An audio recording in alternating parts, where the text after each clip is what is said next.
কদিন আগে আমরা চলে গিয়েছিলাম একটা অন্য স্বাদের বিরিয়ানি ট্রাই করার জন্য। নর্মালি তো আমরা এমনি বিরিয়ানি খেয়েই থাকি। তো আমরা চলে গিয়েছিলাম ঢাকাইয়া কাচ্চি ডাইনে। তো এখানে বিভিন্ন ধরনের কাচ্চি বিরিয়ানি, মোরগ পোলাও, তেহারি বাংলাদেশি স্টাইলে সেগুলি পাওয়া যায়। দেখো এটার ডেকোরেশনটাও এত সুন্দর করেছিল, মানে অন্য স্টাইলের উপরে একটা করে জালি কাবাব দিয়েছিল, মাটনের ছিল সেটা। তো আমরা তার সাথে তেহারিটাও নিয়েছিলাম। তো এটা এতটাই টেস্টি ছিল, তোমরা যদি না খাও বুঝতে পারবে না। তো তোমরা একটা ট্রাই করে দেখতে পারো। এটা ছিল গোবিন্দভোগ চালের করেছিল। তো মাটনটাও এতটা সফট ছিল, জুসি ছিল, আলুও ছিল, আর ডিমও দেওয়া হয়েছিল। তো কাচ্চি বিরিয়ানিটা তো আমরা খুব খুব একটা সচরাচর এখানে আমরা কোনো রেস্টুরেন্টে পাই না। তো আমরা ওই জন্য ট্রাই করেছিলাম।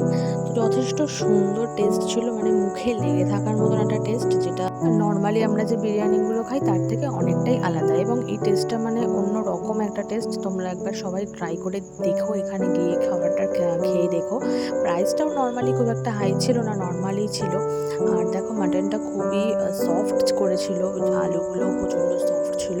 মানে টোটালি আমার প্রচণ্ড ভালো লেগেছে। তো তোমরা যারা খেতে চাইছো এরকম ধরনের, তো তোমরা ঢাকাইয়া কাচ্চি ডাইনে যেতে পারো। এরকম ধরনের কাচ্চি বিরিয়ানি বাংলাদেশি স্টাইলে ট্রাই করে দেখতে পারো। তো দেখো নলির পিসও আমাদের দিয়েছিল। তো এর সাথে লাস্টে আমরা এটা ট্রাই করেছিলাম ফিরনি। তো ফিরনিটা এমনি সচরাচর আমরা দেখি সব জায়গায় মাটির ভাঁড়ে দেওয়া হয়। তো এখানে একটা প্লাস্টিকের যে নর্মালি যে বক্সগুলো হয় তাতে দিয়েছিল ডেকোরেশন করার জন্য। উপরের থেকে পেস্তা কুচি, কিশমিশও ছিল।